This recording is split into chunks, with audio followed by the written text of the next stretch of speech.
I began to see that my wife and I knew that there was a problem in the house. And so it was clear to me that I was absolutely, at that stage of my drinking, obsessed and compulsed and addicted physically.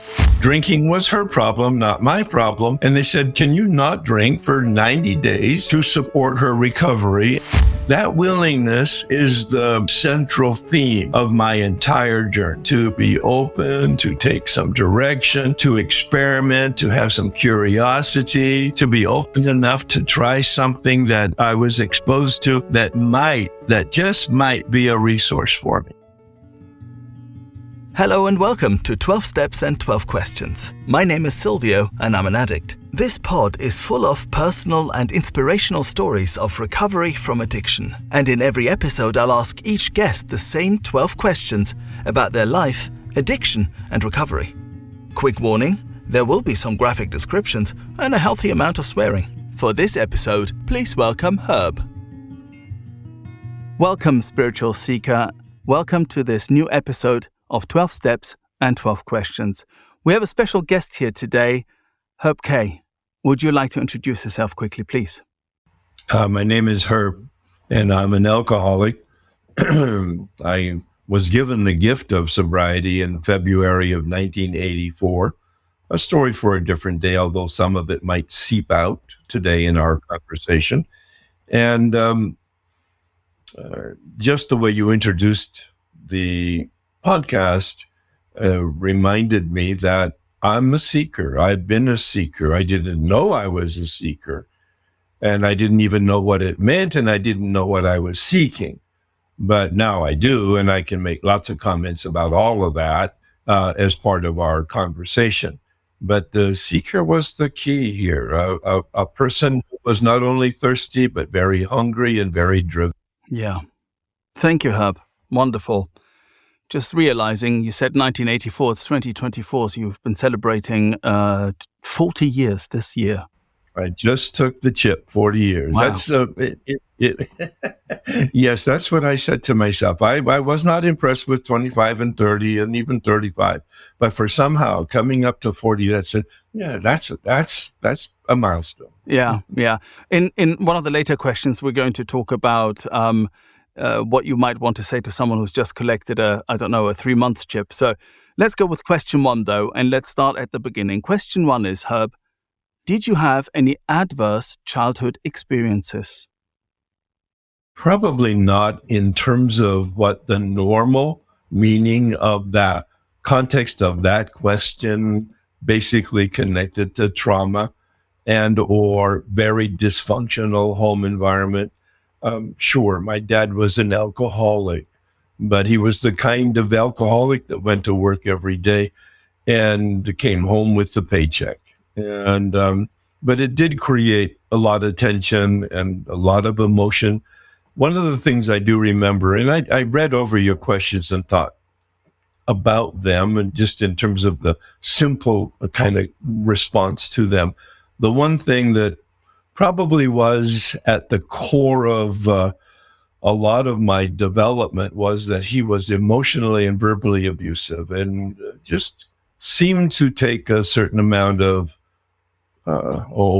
pleasure in diminishing me and or embarrassing me. And so that was probably part of the reason that I left home at 17. Now, I've made amends with my father, a graveside amend, not that long ago, and that has certainly changed my relationship with him. But it is still true that my father, just like yours, diminished me at all times that he could, or in many times, on many occasions. And I remember being really confused as a kid and scared, and quite scared. And were those emotions really present for you then as well, having gone through something like that? I wasn't aware of the dynamic of that until I was probably mid-20s and started doing some therapy work to try to deal with what I considered to be my problems, and became very clear that my relationship with my father was very ugly, and that I had a volcanic relationship of anger, rage about him and toward him, that plagued me actually during the first 5 years of my recovery.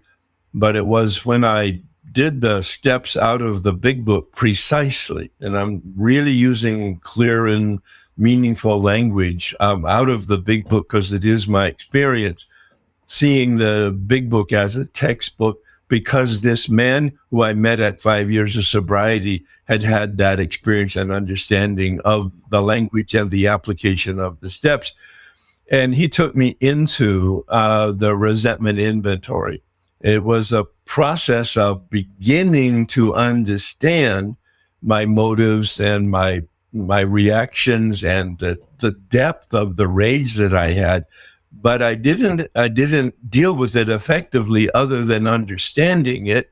And I was in therapy at the same time, which helped kind of mitigate it, I guess, and sort of contain it. It was 3 years. It was 3 years later that I did the work again with a similar mechanic with the big book. And he introduced me to the third column of the resentment inventory, about beliefs and my delusional beliefs and my shoulds and my demands and expectations on myself, which were unhealthy, at the very least unhealthy. And then the prayer in that section of the big book on pages 66 and 67 for the removal of deep resentment. And I had never seen it. I'm 7, 8 years sober at the time. I've done the work. I've had major spiritual awakenings prior to that. And this information and this experience and instruction helped me to deal directly in me with the resentment in me. And it was removed over time. But as you just indicated, the thing that brought it home probably was the step 9 amends process, where I was able to go to the gravesite. He had been dead for 12 years. And to write a letter there and to read the letter out loud. And I can even feel it right now. Yeah, me too. And to walk away free. To walk away free of that resentment, and it's never returned. Yeah. And it's a really important distinction to make, I think, right? That while we discuss this, is that we're at a different place with that now, because of the steps. My mother, going back to the initial question, my mother did a lot of overcompensating because my father was quite harsh with me. Did your mother as well? Yeah, she probably was one of my best friends as I was growing up through high school.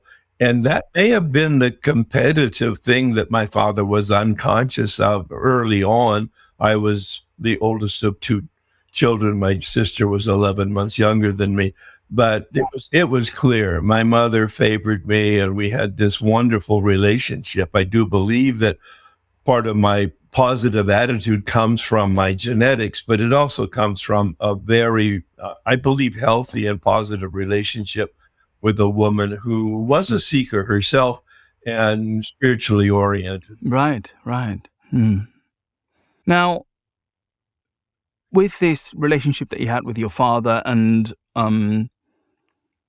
the walking on eggshells that sometimes goes along with that sort of thing, Well, sure. did that impact your school and other developments, or less so? It probably impacted my behavior. I always felt disconnected and that like I didn't fit in.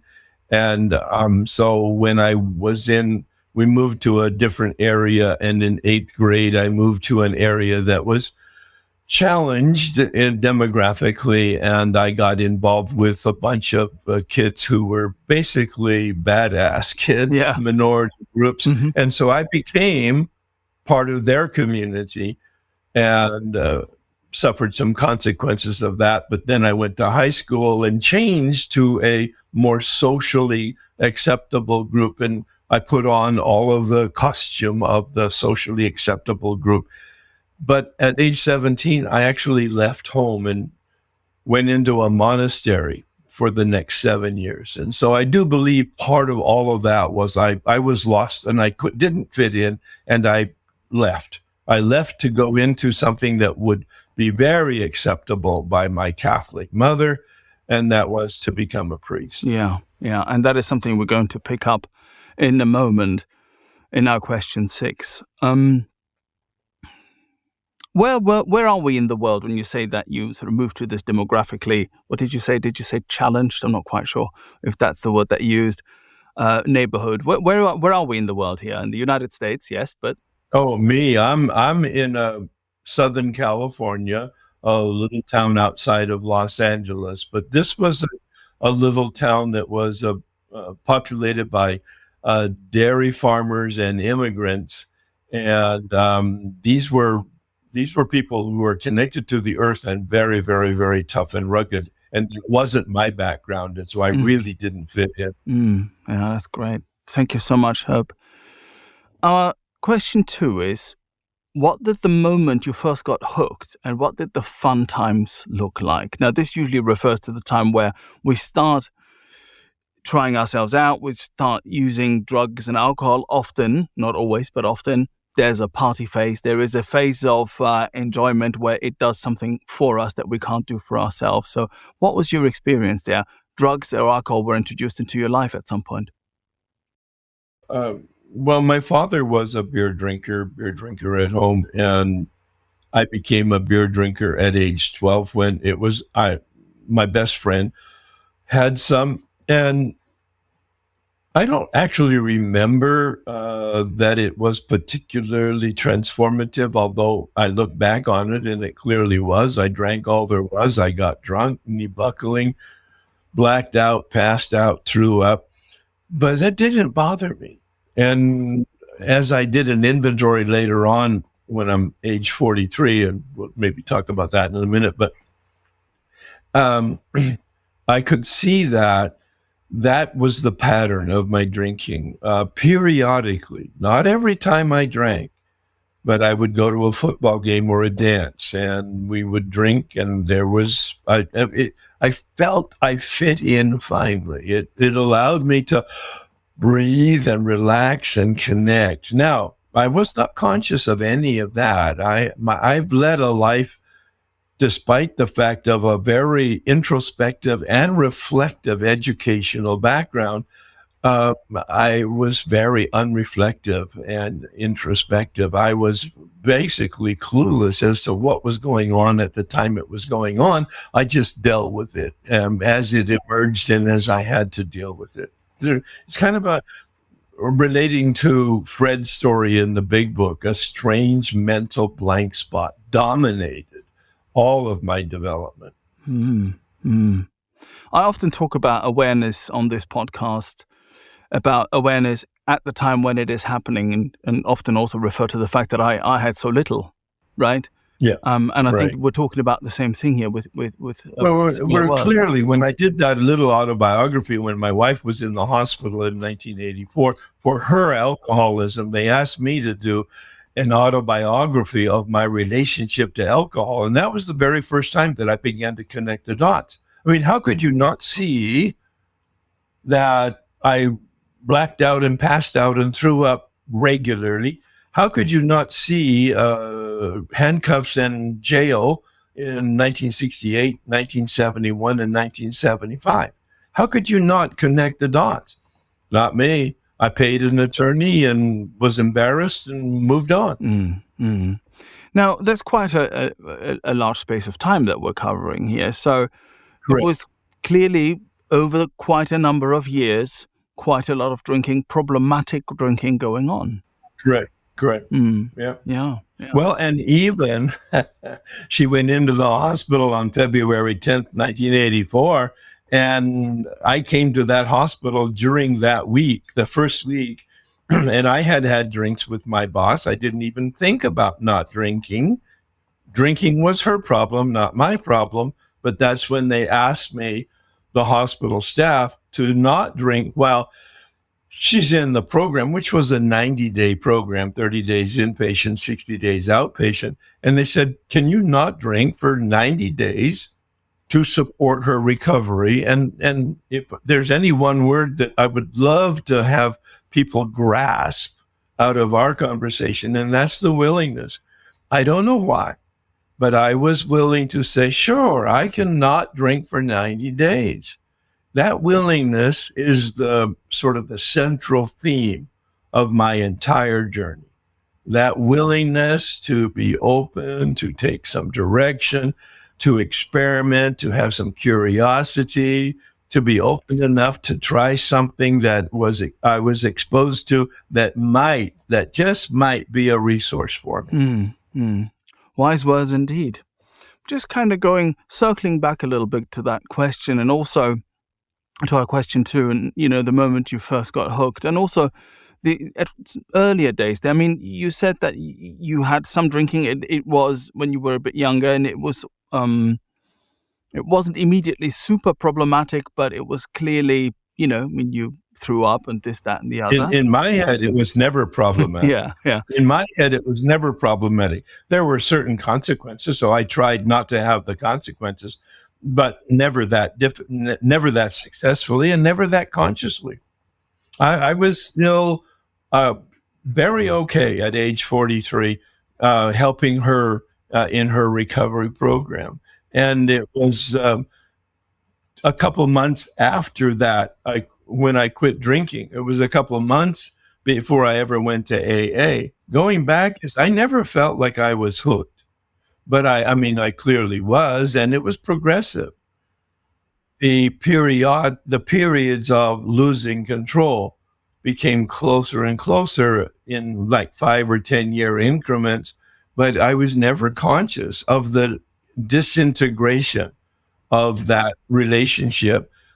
Even though I was being challenged in my work and challenged at home and et cetera, et cetera.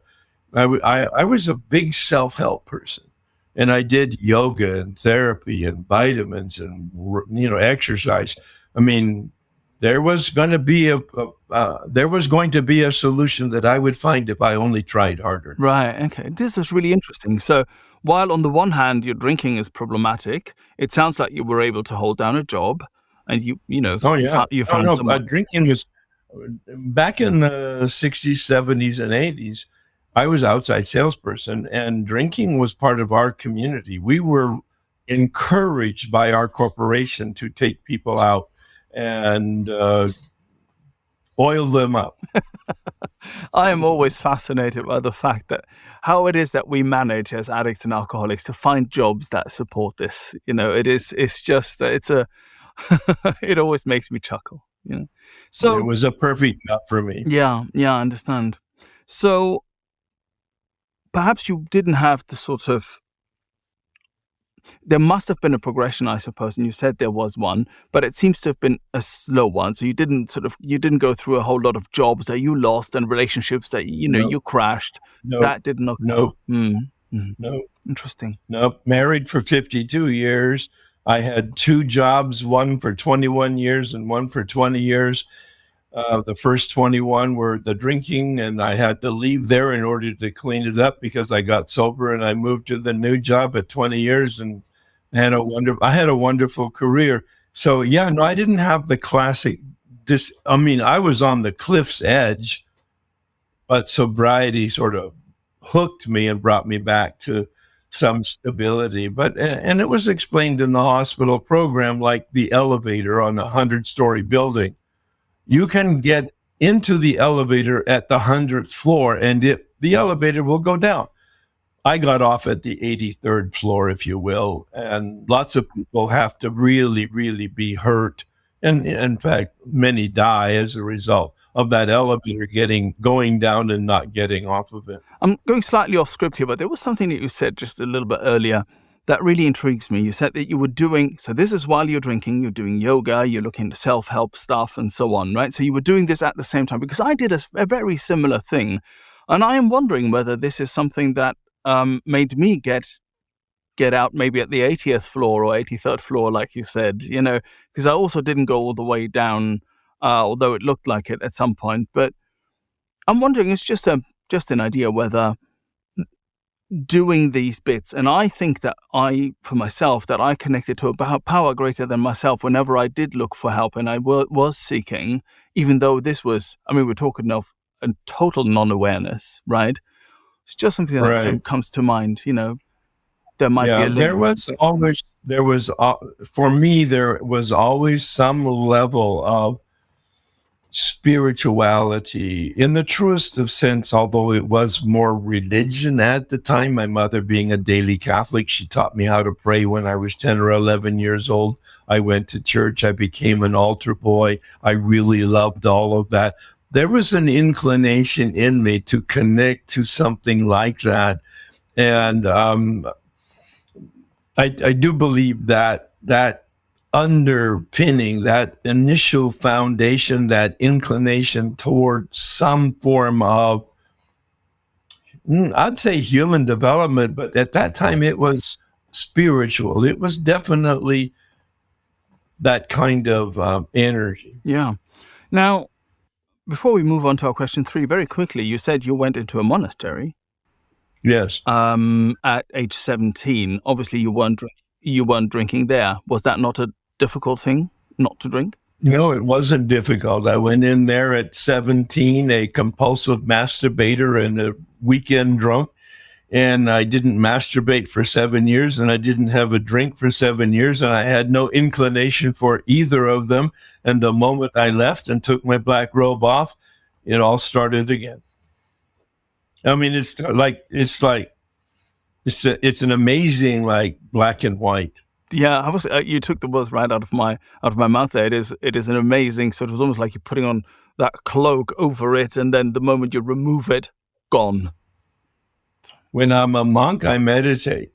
And I meditated, and it's a monastery that had 24/7 silence other than classrooms and an hour of recreation a day. So for 7 years, I'm meditating in an atmosphere of silence with all of my brothers and with the same ambition. And I loved it. I took my robe off in 1964, and I didn't meditate again for another 25 years. Again, I was not conscious of any of that until I started doing inventory, looking back over it. Now I'm stunned by the lack of conscious connection with any of my life as I was moving through it, moving through it. Mm-hmm. It's interesting when this sort of non-awareness, it's almost as if there was a buffer between me and and how my life and the events of my life unfold. And it's almost like I'm third party to the progress. It's a really weird experience. Well, I'm sure it's some kind of a deficiency in me that doesn't allow me to see some of those connections, because I hear other people who are very conscious of their drinking, very conscious of the implications. I mean, it didn't change anything, but they were conscious of the disintegration and the impact of their drinking. I was not conscious, nor was I concerned. If people had a problem, and they were just collateral damage. Mm-hmm. And now, in question 3, and this sort of dovetails, and wondering whether, I'm really interested in looking and hearing your answer in a moment. But question 3 is, what were your worst consequences, and finally your rock bottom? Now, I sometimes, not always, caveat that not everybody has a rock bottom. Not everybody. Well, no. I think everybody does have a rock bottom, but it's all relative. Okay, yes, that's true. If you get off at the 83rd floor, it's pretty fancy. Yeah. If you get off at the basement, it's not so fancy. But everybody has a bottom, and my bottom was doing this autobiography of my relationship to alcohol. And as I wrote it out, it took several sits and hours of doing this autobiography, but it had a focus of my relationship to alcohol. It wasn't a general or psychological survey. No, it was behaviorally connected to my drinking. What did I drink? When did I drink? What was the outcome of it? And that's when I began to connect the dots in my head. But then they had me read it out loud to a small group of people in the hospital program. Wow, okay. And I had an experience. Like, as I heard me read it out, I heard my life for the very first time. And I thought, oh my God, I have a drinking problem. I didn't say alcoholic because I didn't know the terminology, but I said, I have a drinking problem for the very age 43 with all the visible evidence that I had missed and never connected. I finally was able to connect. That's why, I mean, it's very similar, obviously, to a fourth and fifth step. And I see the same kind of dynamic in me and my experience that writing it out, I see some truth, but saying it out loud to somebody, I experience the truth. Yeah, yeah. And that is a really important message, I think, for anyone close to their fourth and fifth step, about how freeing it is. And the key here, I do believe, is that willingness that I started off our conversation with. Willingness at each point here. No, was I conscious of willingness? No. It's only in retrospect that I can actually answer some of these questions that I'm asked. I don't even know that there are questions. But when I'm asked questions by people who have gone the journey in front of me, ask questions and holding the question, not necessarily coming to a fast answer, but holding the questions, especially in the milieu of prayer. This man gave me a set-aside prayer. He said, Herb, he quoted Einstein, the consciousness that created the problem cannot be the consciousness that solves the problem. And the big book supports that we need to set aside our old ideas, and yet we can't even do that. We're as powerless to set aside and detach from our knowledge and our ideas, our opinions, and our experiences. He said to me, would you pray for spiritual intervention? Would you pray for the Spirit to take you to a place you don't even know exists? Now, I love that kind of mysterious talk. So I go, I'm all in. Interesting. Am I remembering this right? That this was because your wife was in hospital and going through a program, isn't it? Quite a program they had at the time that they would subject you to this as well. Well, it was the golden era of recovery, both from a professional standpoint as well as an insurance standpoint. In the 80s, a golden age, the hospital program was designed for the family, and the insurance was designed to pay for it all. We had a 90-day program, and I have 5 people, including myself and my family, that was there 3 days a week for 3 months. And I wrote a check at the balance of the end of that for $100. Wow. Those were the days. Right. Well, I feel very, very, very, very fortunate. Yeah. Now, a question 4, and this may or may not apply really, after what did you call it? You got off at the 83rd floor and it was a pretty plush rock bottom. Nonetheless, our question 4, at your worst, did you ever want to die? Did you ever consider suicide? No, it was, I'm not a suicide person. I'm a homicide person. Yeah. You're my problem, and all I need to do is eliminate you. Right. Yeah. Okay. Yeah.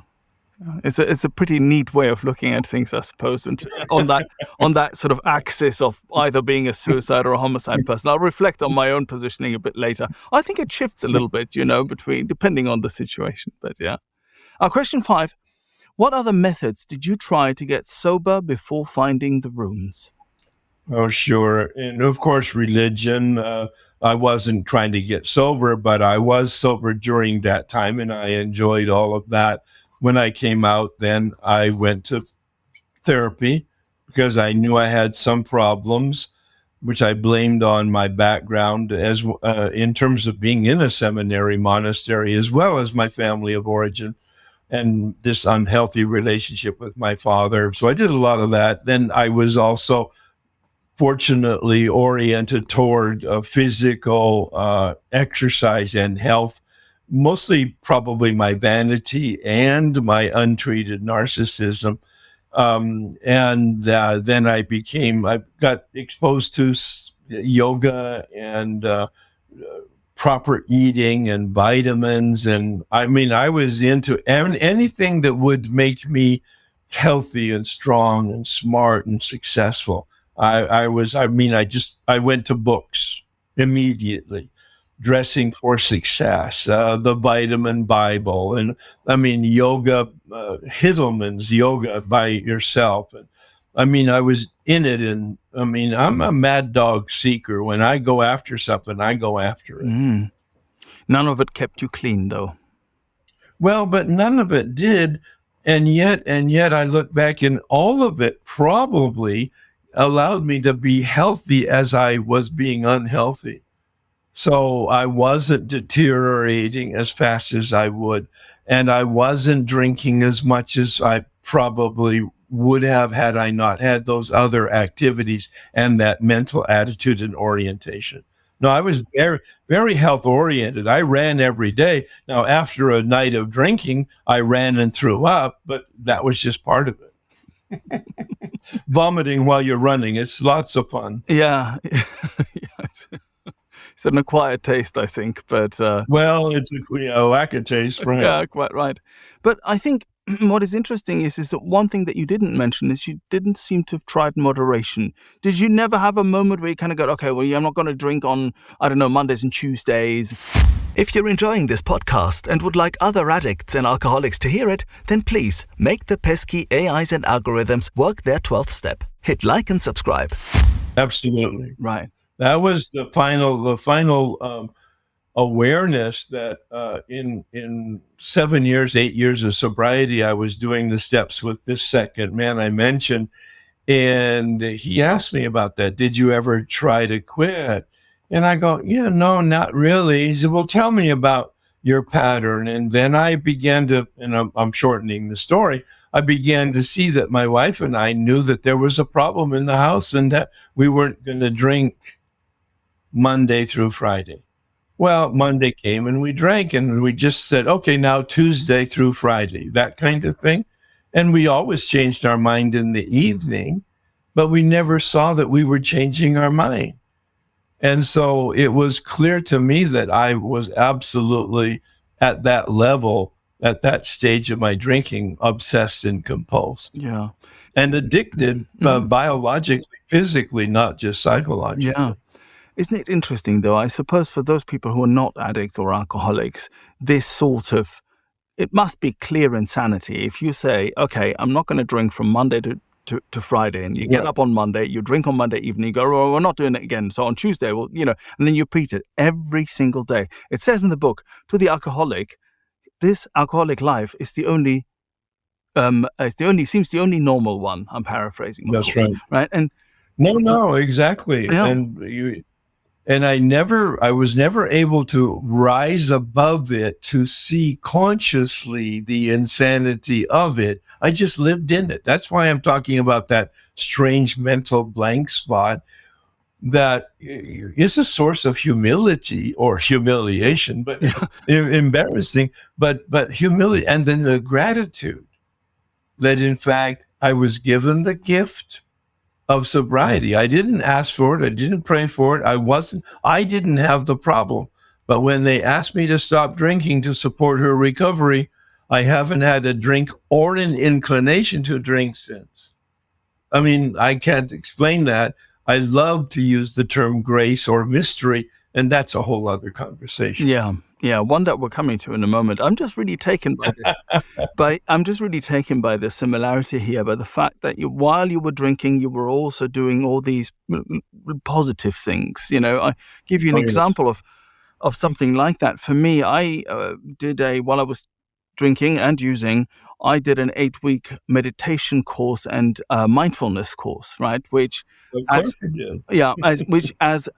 luck, coincidence, or God would have it, right, is in the exact same room where the Borough meeting is held every Thursday evening, right? So I return to the room where I learned how to meditate and I learned about mindfulness, now, but I had to come in there, of course, on a stretcher. It's just, it is interesting to meet someone who, had that sort of parallel life almost, if you will. It's really interesting. Yeah.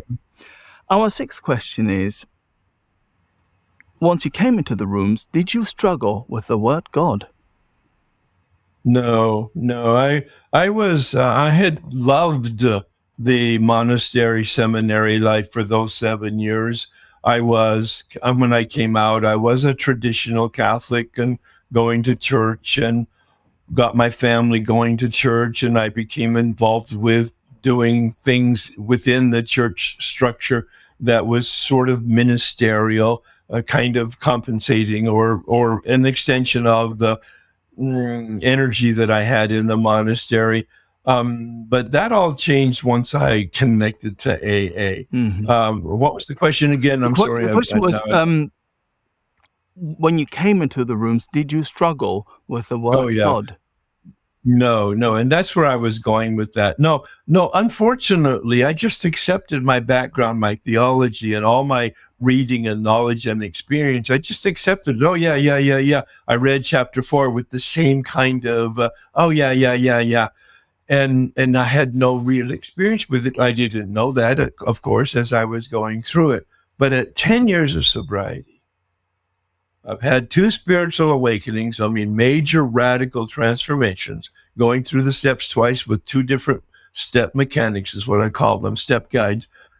And at the 3rd time at 10 years of sobriety, this man asked me, so what is it that you believe? Well, I wrote out a wonderful, and I read it to him, and he said, great, now go home and write out, how do you behave in light of what you believe? And I'm 10 years sober.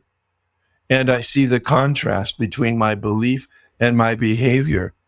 And eventually, because of the process of chapter 4 and this man's guidance through it, I was able to see that my concept of God, based on all my traditional background, my concept of God was the very impediment to my relationship with the mystery. And that's where I really embrace this whole set-aside attitude that I do not know that I do not know, and I cannot see that I do not see until I'm able to know that and to see that and to be delivered to a place, to be delivered. There's the grace part. I don't attempt to explain it. I just attempt to describe it. That's that grace, that's that mystery. And I'm very fortunate to be willing to have pursued it to the point where at 10 years of sobriety, for the very first time in my life, I was given an opportunity to have a personal relationship, which has then continued to expand and to enlarge as a result of staying gently pressed up against this process. It must be quite, I guess you must have brought a lot of humility to this process. Look, you're 10 years... Not intentionally. Maybe not intentionally, but still you brought it. Not intentionally. Because... No, I'm not given to humility. You might kind of like, that seeps out, I'm sure. But at the same time, I'm in some therapy, and I'm unpacking unmanageability. Yeah. So I've got 2 things going on at 10 years of sobriety. This man who I'm going through the steps has given me the set-aside attitude, and he's bringing me into unmanageability for the very first time. I had no clue as to what it meant, unmanageability. And he introduced me to those bedevilments on page 52. And I began to see that even at 10 years of sobriety, that I was experiencing these things. And then in my therapy, I was relating my new experience with unmanageability to my therapist. And he just smiled. He'd been my therapist for a while. And he just smiled. He went up to his DSM, that's a psychiatric manual, and he photocopied the page from their concern on personality disorder. And this particular one was narcissism. And there are 9 characteristics of narcissism. And he gave that to me, and he said, the only thing missing is your picture. Yeah, exactly. That was my reaction. Fortunately, I laughed because I could see the truth of the lie I had lived. That I thought I was a Renaissance man, and it turns out I'm a Neanderthal. I'm a narcissist, not of the psychotic or terribly dement, but it's still on a scale of 1 to 10 at like the 7 level, which is the whole source of my suffering because of my inappropriate reaction to life. And uh, it's irremediable. It doesn't submit to therapy and or medication, but it appears to submit to a spiritual process because this same therapist has said you may have been a 7 on a scale of 1 to 10. Today you're a 2 because of the work that you've done. You never get over it, but it's something that you need to, in all humility, accept as your wound, if you will, and that you will always need to be aware of it and deal with it. And there was that word, humility, because Yeah, you could have exactly. also, at that point, at 10 years sober, said to your mechanic, I'm going to go for a different mechanic because I think, hang on there, I've been in a convent, sorry, not convent, in a monastery for 7 years. I know more about God than you do. Been sober for 10 years, so I know what I'm doing. But you didn't. And I think that you call it grace, you can call it humility, whatever it was. But I think it's really, really interesting and really great to hear. Again, I'm so grateful for the willingness to, in fact, be open to listen to the people who were, and I didn't even respect that man. I didn't want anything he had. He was overweight. He smoked. He didn't exercise. He had never had a job. He was a trust fund baby, and he had never had a successful relationship. He had nothing I wanted other than the fact he was an incredible teacher. And that's not little. So our question 7 is, how do you experience your higher power today? And also a good moment to share any God moments. Yeah. Since that time, 1994, when I was 10 years sober and having this new awareness of a relationship that's based on my choice, my decision, my needs, my wants at the time.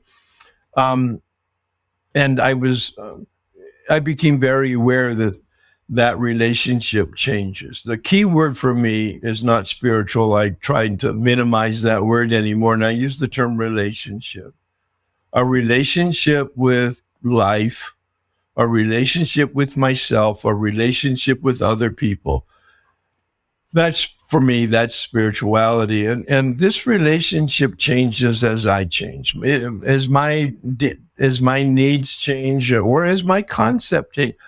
Because this is about improving our consciousness on a daily, regular basis and having it improved, I become more aware of what I need. And in this last year, I've been using the term light and darkness as my major metaphor. I have a relationship with the light. Prior to that, for 5 years, I had a relationship with the mystery. Prior to that, I had a relationship with fill in the blank, depending on what my consciousness was and what my perception was of my needs. I'm very impressed with the use of, in the big book, the use of the term flow. With a capital F, I give it now. There's a flow in this. I've been doing quite a bit of work in emotional sobriety with Dr. Alan Berger. And we co-facilitate workshops. And I'm very conscious of reality with a capital R, life as it's flowing. And I even wrote a little paper on this God concept and my various sort of questions about it. And one of these reflections is perhaps, just perhaps, God is consciousness itself. I'm conscious. That's what makes me specifically human. And to the extent that I have that consciousness expanded, I'm participating more in the original source. That's kind of like what I'm thinking and living with these days. It's pretty robust.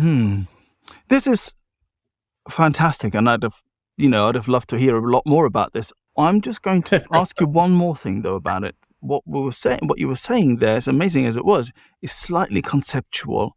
And I'm asking you about your experience. So on an experiential level, what does it feel like, your relationship with God today? Yeah.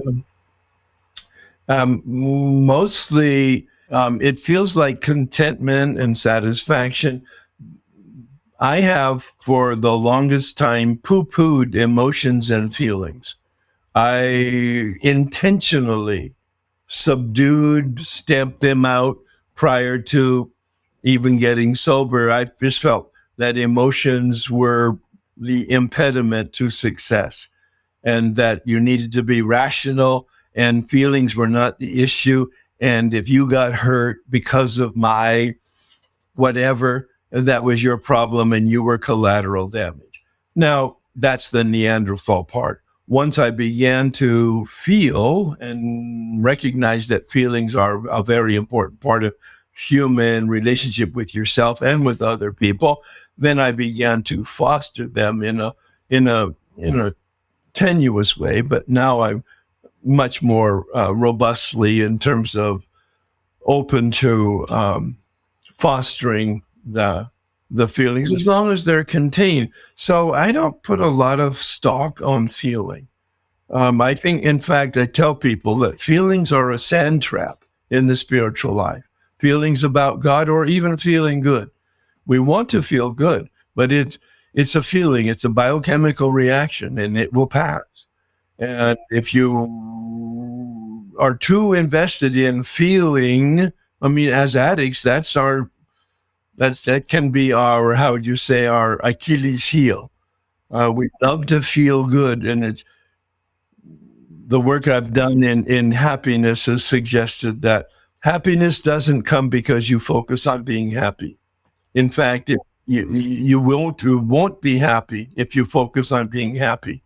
Happiness is a byproduct of, number one, your relationship with a meaningful life and your contribution to the community of humanity. Just two ingredients, byproduct. If I have a relationship with reality that's healthy, and I have a contribution to the people around me, meaning helpfulness, steps 11 and 12, then that's, for me, that's the criteria.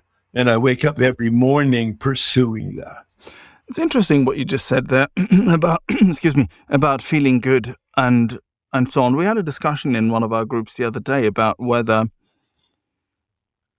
if you're not feeling great every day, whether that isn't necessarily an indicator of being spiritually unwell, or whether even if it might be, it might be, or it also might be a signal that you need to go to a doctor and find out if there's something going on.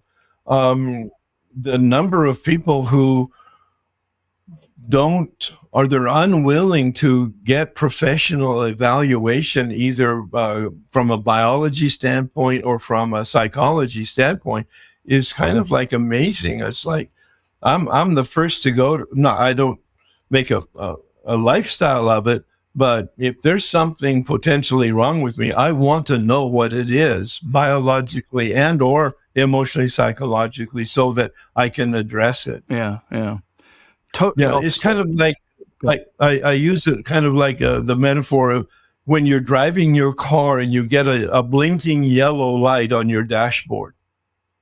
That's telling you that there's something wrong. There's something amiss. And Bill says it in step 10 as part of the spiritual journey. He said it's a spiritual axiom. Whenever we're disturbed, there's something wrong with us. So I think if you're not happy and you got any sobriety at all, there's something wrong. If you're not contented, if you're not filled with joy and excitement and adventure and curiosity, there's something wrong. Yeah. Thank you for that, Herb.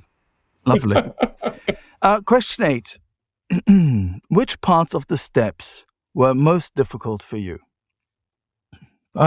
Step 4 was in the sense of difficult, not only to do because it takes a lot of time, but difficult to see and accept. It was very embarrassing, very embarrassing. That first time I did it legitimately out of the big book at 5 years of sobriety. I did it with somebody who understood, was the mechanic with the resentment inventory, especially, and then with the sex inventory. Those two inventories changed my life. 1988 is my year of conversion, of transformation, because I was able to see the lies that I had been living and I had been blind to for all those years. And that brought that humility. For the very first time, that brought that, oh my, there is something inherently, organically amiss with me that I can't see even when I want to. And when I've been surrounded with the potential solution, I'm not able to connect the dots. And it's just by grace and some action, of course, and willingness on my part that it happens. The other, of course, the other difficult step, is the ninth step. And that is sitting with people and, again, I hate to be embarrassed. Most people don't like it, but it would be the nightmare for me. Being humiliated, even quietly, but publicly, oh my God, like that's hell. Yeah. I think in step 4, what I found particularly difficult, and it is the step that apart from maybe step 1, obviously, because it took me a while to admit to myself that I'm an addict. In my step 4, I had built this whole concept of myself that in certain areas I'd just been wronged, and I was not letting go of that. And right, the victim, right? Yeah, and in step 4, I had to. There was no other way, and admitting this first and foremost, getting some sort of awareness around it, and then at the same time telling somebody else about it, and last but not least, having even just a little bit of humility to look at it and kind of go, yes, I've actually contributed to this, right? And be it just in me letting it affect me 20 years later. So I think there's a common thread there. Yeah, step 4, absolutely. So freeing, though. It was the first time that my obsession was lifted. Yeah, and I hear that a lot. Question 9: which character defects give you most trouble? The one that was the most glaring one and giving me the most problem originally was infidelity. That I didn't see it as a problem until I did. I did that sex inventory, answering question number 9. What should I have done instead? And I began to be aware I actually do have principles. And I didn't know that I had principles. And then I saw that I didn't have some principles that would be necessary for me to be that decent human being that I aspired to be. And so not only did I identify principles that I had, but I identified principles that I would want to have. And so infidelity was the most difficult one. But 6 and 7, quite frankly, were magical. And they turned that around at that time, 1988, 89, and I have not had any difficulty with it since.